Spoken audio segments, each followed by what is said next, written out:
Hello everyone! So I am, as promised, am picking out my favorite Danielle Smith's colors from the dot cards. I have a lot of these, but I thought you might like to see them swatched and we could just discuss them just a little bit if you're looking for new colors.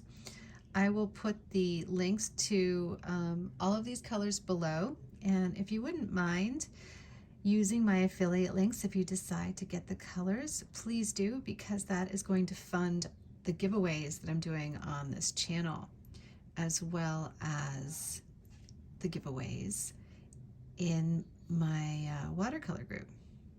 So the first one that I love is Hansa Yellow Light. I use this one way more than the lemon yellow, and it's because it's somewhere in between, and I love the lighter side of it and the deeper side of it. It's like it's just deep enough to be a really beautiful, strong yellow and just light enough to blend out, and I never have any issues with it when I want to do those really light washes in yellow. It also works out so good with all the other colors I want to mix it with. So I find that Hansa Yellow from the start has always been my very favorite watercolor yellow. The other one they have is Hansa Yellow Medium, and as opposed to, well, they're both semi-transparent, but this one has more of that like sunflower tone, which I think is so yummy. It really is. It's quite beautiful. And I recently ran into another one that was kind of like this sunflower tone, and I was pretty crazy about it. And that was the Hansa Yellow from A Gallo. So if you're an A Gallo lover, they actually have a delicious yellow, but it depends. It's made in Italy, and that is a handmade watercolor. But as you can see, this one is just beautiful. It's so pretty. It re-wets really nicely, and again, I have like even more warmth, right? You can see the difference, even more warmth. The next one is a color that I use a lot. I mean, I probably use this yellow above all yellows, which is really strange. And it's actually Nickel Azo Yellow. As you can see in mass tone, it almost looks like it's not transparent, and it's a transparent yellow. So you can get this really beautiful deep color, and then as you go up and just wet your brush out, look at all of these beautiful ranges that you get with this, all the way to the top. And it's transparent. I love this color, I really do, and I've used it and used it and used it like crazy in so many mixes. It mixes with all of the reds and the pinks really well, and it mixes with the blues and greens for very moody greens. So really fun to have on hand, highly recommended. And the last one is Indian Yellow. Indian Yellow, in most of the watercolor companies that I've used, I really liked. And in fact, I love how warm and inviting this yellow is. So if I were gonna choose either Hansa Yellow Medium or an Indian Yellow, I would actually choose the Indian Yellow to have more variety in my palette. So just Hansa Yellow Light, Nickel Azo, because it's got, you know, a completely different style. Like it's just got the access to these warm ranges, almost like Quinacridone Gold. And then Indian Yellow is this really beautiful yellow. It's transparent, and it's not really heavily staining. So it's very low on the staining pole. So you can lift it. It's really good for, all of these transparent ones are really good for doing those transparent layers. And I love stuff like that. Next we have New Gamboge. Some people kind of categorize this more of an orange. I consider this to be a yellow. I love this yellow for florals. When you see it, you'll understand why. I'm going to see if I can get no glare. There we go. It is such a warm yellow. It's even more warm than the Indian yellow and the nickel azo in a different way. To me, it leans very orange, but it's a very clean yellow orange. Again, it's one of those sunflower colors, you know? It reminds me of summer, and it just looks so gorgeous on florals. The contrast that it offers is quite striking. Isn't that pretty? So, so beautiful. All of these have really high light fast ratings too. I never really choose anything that doesn't. There's a lot of other gorgeous oranges, but you know, I don't really use anything that's not, I don't know, kind of like offering me something that's really, really special. So I always narrow down my choices. Aussie Red Gold is another one of those special colors. It has transparency. It's non-granulating. It is lightly staining. I can lift this color actually, and you can see how lovely you can blend it out. If I keep adding more, I can actually layer this and look at the transparency still. You see how you still have all of this beautiful transparency, and then you get a lot from it. You get a lot of different color ranges from it as you proceed. I'm just re-wetting the dot. I have this on too, but it's not hard to re-wet, and I just love it. Look at how beautiful that orange is. It's a very, very moody, gorgeous orange. So as far as a orange, I pick of all the oranges they have here, and there are a ton of oranges, you can see. I pick transparent Pyro orange. I love how bright it is. It's transparent.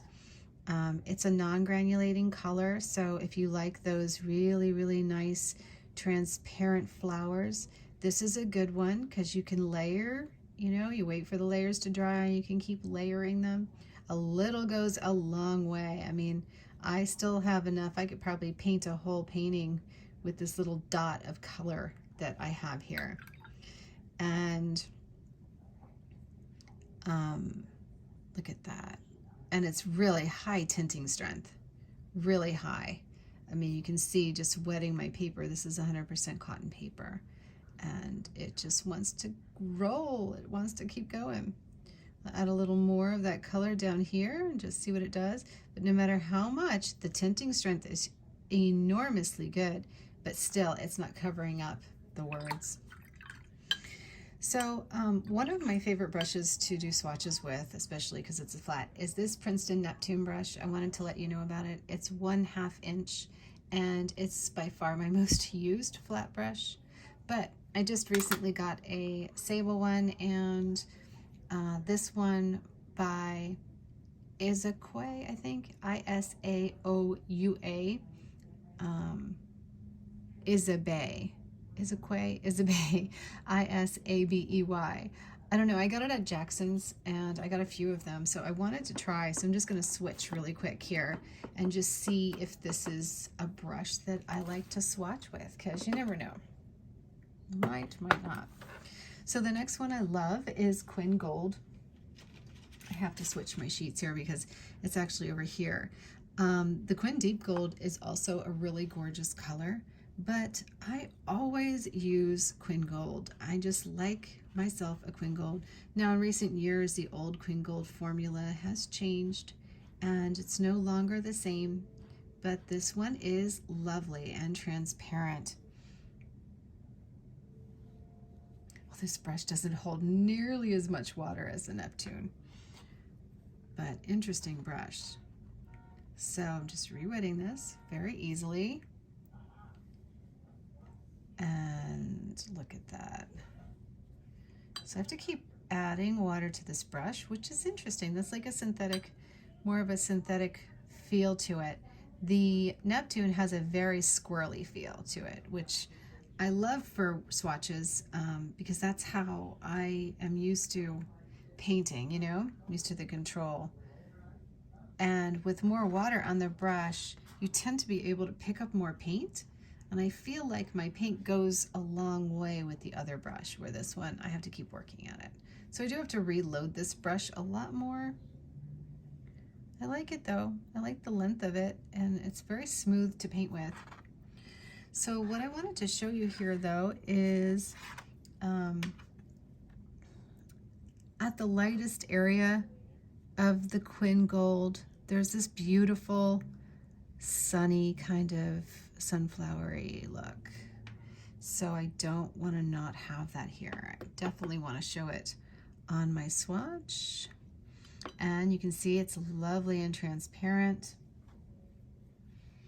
So I'm going to switch brushes because this one I like, but not for swatching. It's not as easy to swatch with. Let's go back to the Neptune. Now I'm just going to dry it. And I'm just going to lift back a little of the color so that we get that brightness, because I want that in the swatch. So swatching tip for you, I feel that I like my swatches to look a little mottled, you know, like with the darks and the lights. And in some cases, even like for instance with this Indian yellow, after it's been wet for a little while, I don't even mind going back and giving it a second swipe just for effect, because I actually like my swatches to kind of look painted, look like it's a representation of what it would look like if I were painting with it. So you'll sometimes see in my swatches I have the light and the dark, but I also have these interesting looking weird bleeds through them, and that's for a reason. I just think they're fun to look at that way, you know?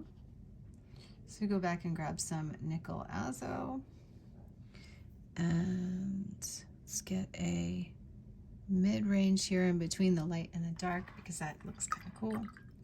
Can't really do that with the other ones, but I can try with Hansa Yellow Light. I can see if I can get like a little more on my swatch. This is just a little reminder to you that, you know, swatches aren't necessarily done after you've moved on. Once they dry, you can take a little look at them, revisit them, and see what else maybe you could benefit just by adding a layer, especially to the transparent ones. So like I'm going back and just, these have kind of dried, and I just want that, maybe like that glazed look to remind me that with several layers, you get even more color. Isn't that lovely? All right, we're almost through here. So today, by the way, I am going to be doing the yellow, the oranges, and the reds, and then I will do another video for you moving forward, so that way we don't have too many to deal with. So which ones are your favorites so far? Aren't they beautiful? I think they're so pretty. So the next one is Quinacridone Coral. Quinacridone Coral is just a gorgeous, transparent coral. You know, I saw this one. I don't have the pigment numbers. I'll have to number them later, because Danielle Smith does not put them on her card, or his card. I don't know. I don't know why. He should. I have no idea why they wouldn't put them on there, because we need them, but they make it a little hard. You have to look them all up. In any case, this color, Quinacridone Coral, reminds me of the, if you are a Roman Schmal person, then Cherry Quin Red, PR209, that is this color.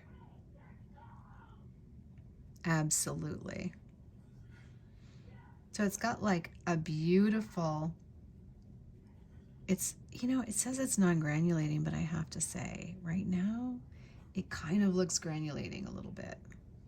So we're going to let that dry before we add more, because I really can't build it up, this particular one, without